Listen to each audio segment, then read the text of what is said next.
السلام علیکم۔ آج ہم ایک انتہائی اہم اور پیچیدہ موضوع پر بات کریں گے جو ہر فوریکس اور فائنینشیل مارکیٹ کے ٹریڈر کے لیے ضروری ہے۔ ابھرتی ہوئی مارکیٹ کی کرنسی کے بہاؤ، اس سے پیدا ہونے والے خطرات اور مواقع۔ یہ موضوع صرف کرنسی کی قیمتوں کی حرکت تک محدود نہیں بلکہ عالمی لیکوئڈیٹی، سود کی شرح، رسک ایپیٹائٹ اور سرمایہ کاروں کے رویے تک پھیلا ہوا ہے۔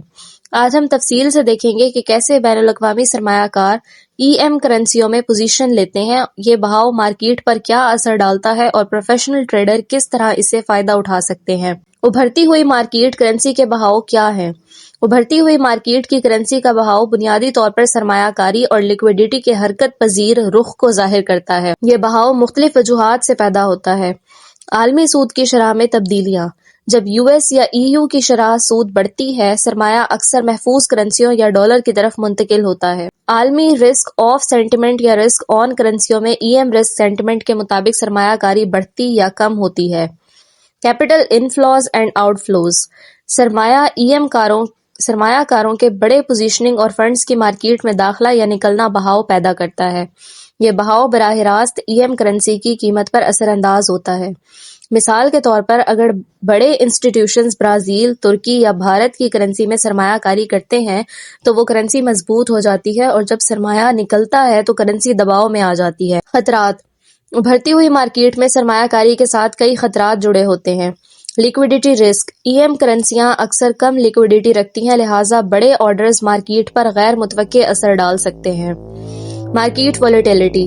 غیر متوقع سرپرائزز، سیاسی یا معاشی بحران کی وجہ سے قیمتیں اچانک بدل سکتی ہیں۔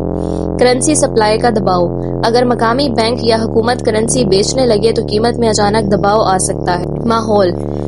عالمی بحران یا ڈالر کے رسک آف کرنسیوں کو دباؤ میں ڈال سکتی ہیں۔ طاقت ہے۔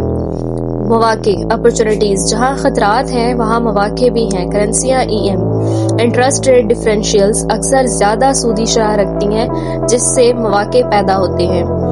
جب سرمایہ کار گلوبل رسک آن مووز کرنسیاں رسک لینے پر راضی ہوتے ہیں تو مستحکم اور بڑھتی ہیں، جس سے ٹریڈر کو منافع حاصل ہوتا ہے۔ وہ مارکیٹ کے اوقات کار اور لیکوئڈیٹی کے لحاظ سے بڑے آرڈرز داخل کرتے ہیں تاکہ قیمت پر منفی اثر کم ہو۔ پروفیشنل ٹریڈر کے لیے یہ سمجھنا ضروری ہے کہ چھوٹے ٹریڈر اکثر ان بہاؤ کے رد عمل میں پھنس جاتے ہیں، جبکہ بڑے پلیئر مارکیٹ کو اپنی پوزیشننگ کے مطابق مڑنے یا ریورسل کے مواقع پیدا کرتے ہیں۔ تجزیہ اور trading strategy. Flow based analysis. کرنسیاں کس مارکیٹ میں خریدی جا رہی ہیں اور کون سے بڑے پلیئرز لیکوئڈیٹی فراہم کر رہے ہیں۔ کیپٹل انفلو اور آؤٹ فلو کے ڈیٹا کو پرائس موو کا اندازہ لگا کے دیکھنے سے اگلی ممکنہ لگایا جا سکتا ہے۔ Macro collection analysis. US dollar, gold اور آئل جیسے عوامل کا کرنسیوں پر اثر۔ رسک آف اور رسک آن ماحول کے مطابق positioning. Technical support and resistance level. Price levels کرنسیوں کی بنیادی کو دیکھ کر وولیٹیلٹی اور تاریخی بنانا۔ High probability setup, stop loss and position sizing رکھتی ہیں، لہٰذا وولیٹیلٹی کرنسیاں زیادہ انتہائی ضروری ہے۔ رسک مینجمنٹ، پوزیشن سائز اور سٹاپ لاس ہسٹوریکل وولیٹیلٹی اور لیکوئڈیٹی کے حساب سے ایڈجسٹ کیا جاتا ہے۔ غیر متوقع اقتصادی سرپرائزز، سیاسی انتخابات یا عالمی بحران کرنسیوں میں اچانک مووز پیدا کر سکتے ہیں۔ پروفیشنل ٹریڈر ان ایونٹس کے لیے ہمیشہ تیار رہتا ہے اور پری ڈیٹرمنڈ سیٹ اپس استعمال کرتا ہے۔ مارکیٹ سینٹیمنٹ اور جذباتی رویہ۔ کرنسی کے بہاؤ میں چھوٹے اور درمیانی سرمایہ کار اکثر جذباتی فیصلہ کرتے ہیں، جس کے سبب قیمتیں گر جاتی ہیں۔ گریڈ یا اوور کانفیڈنس کے سبب قیمتیں اوپر جاتی ہیں۔ Professional trader market sentiment, liquidity flow اور ٹیکنیکل انالیسس کا امتزاج استعمال کرتے ہیں تاکہ ایسے جذباتی موو سے فائدہ اٹھایا جا سکے۔ خلاصہ، ابھرتی ہوئی مارکیٹ کی کرنسی کے بہاؤ عالمی لیکوئڈیٹی، سود کی شرح اور رسک ایپیٹائٹ کے مطابق حرکت کرتا ہے۔ بڑے پلیئرز کی پوزیشننگ مارکیٹ کو مستحکم یا حرکت دینے میں اہم کردار ادا کرتی ہیں۔